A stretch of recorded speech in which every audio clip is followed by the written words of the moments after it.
Now the next property is called the electrophoresis. What is the electrophoresis? I have just told you that always we have some charge on the colloidal particle. So if we apply the platinum electrode in the solution, what happens? Due to the charge, the colloidal particle always move toward the oppositely charged electrode, and that is called the electrophoresis. And this electrophoresis also proves the charge of the colloidal particles. Under the applied electrical field by the platinum electrode, dispersion particle move toward any electrode that depend upon the charge. The movement of the dispersion particle is called the electrophoresis. When if anyhow we stop the movement of the dispersion particle or colloidal particle, then what happens? The solution is the oppositely charged and same in the magnitude. If anyhow colloidal particle is stopped, in that case solvent is started to move, and that is called the electroosmosis. Look, when dispersion particle is stopped, dispersion medium is started to move, that is called the electroosmosis. Then next property is the coagulation, and it is one of the most important property in the chapter. What is the coagulation? Deposition of the colloidal particle, precipitation of the colloidal particle, settlement of the colloidal particle is called the coagulation.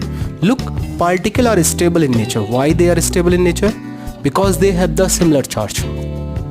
Due to the similar charge, they always repel each other, they never gather together, and they never settle down. But if we remove anyhow their charge, okay, then what happens? All the particles, they settle down, they join with each other, they associate with each other, and finally they settle down. Okay, so if charge remove, particle come nearer and finally settle down, that is called the coagulation. It is done by the electrophoresis. What is the electrophoresis? In the electrophoresis, the colloidal particle deposit at any of the electrode, and that deposition is called the coagulation. Next one is by the mixing of two oppositely charged soul. If one colloidal system is the positive, another colloidal solution is the negative, and if we mix them together, what happens? Positive particle neutralize the negative particle, and that causes the settlement of the colloidal particle, that is the coagulation. Next one is the boiling. Look, if we boil the colloidal system, what happens? We have the more frequent collision between the dispersion medium and dispersion phase. Due to this more frequent or more energetic collision, what happens? Their charge layer from the surface is removed. If charge layer from the surface is removed, then finally they come together, they settle down, and they causes the coagulation. Next one is the prolonged dialysis. Okay, due to the prolonged dialysis, what happens? The traces of the electrolytes are removed. Okay, colloidal particles are stable due to the presence of the charge at the surface, adsorption of the some electrolyte at the surface. Due to the prolonged dilation, what happens? Water inside, then water outside, and whenever water move outside, it also takes some amount of the electrolytes particle.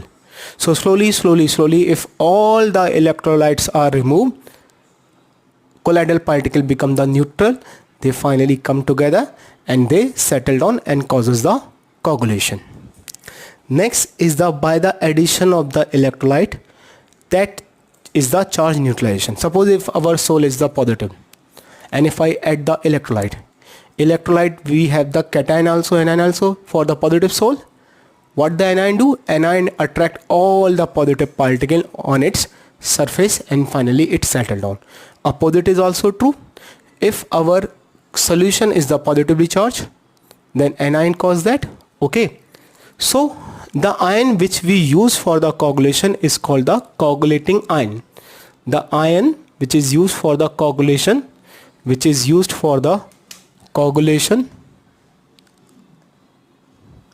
is called the coagulating ion, and it follows the Hartley-Suchley rule. What is that? According to this rule, higher is the charge of ion, better is the protection power, higher is the coagulating power. Higher the charge, easier it can cause the coagulation. So higher the charge on the end, higher is the coagulating power.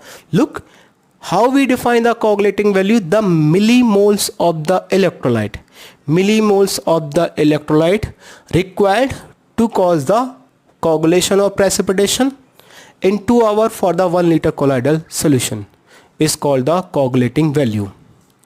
Okay, coagulating value and coagulating power is the opposite to each other. They are inversely proportional to each other. Okay, look, for the positively charged sole, what we require? We require the positive. For the negatively charged sole, we require the cations. Cation cause the coagulation of the negatively charged sole. Then we have the several cation, aluminum plus 3, barium plus 3 and Na plus 1. Then according to this rule, higher the charge, higher the coagulation power. Which has the more coagulation power? Aluminum plus 3, Al plus 3 has the more coagulation power. Then Ba plus 2, then Na plus 2. So the amount of the aluminum plus 3 required for the coagulation, that is the coagulating value, is less. And since the coagulation power of the Na positive is less, then amount of Na positive required for the coagulation is more. Similarly, if we have the positive charge sole, so coagulation of the positive charge sole is caused by the negative particle. So what are the anion we have? We have the FeCN whole 4, whole 6 minus 4, phosphate minus 3, sulfate minus 2 and chloride minus 2. Then according to this rule, higher is the charge, better is the coagulation. So which ion has the better coagulation power? First one which has the minus 4 charge, the next one which has the minus 3 charge, the next one which has the minus 2 charge, and last one which has the only minus 1 charge. Then coagulation is difficult by the Cl minus, so we require the more amount of the Cl minus to cause the coagulation. But coagulation is easier by the FeCN whole 6 minus 4. So less amount of this substance is required to do the coagulation. Okay, so what we need to remember? Coagulation value and coagulation power are always inversely proportional to each other. Higher is the charge, easier is the coagulation.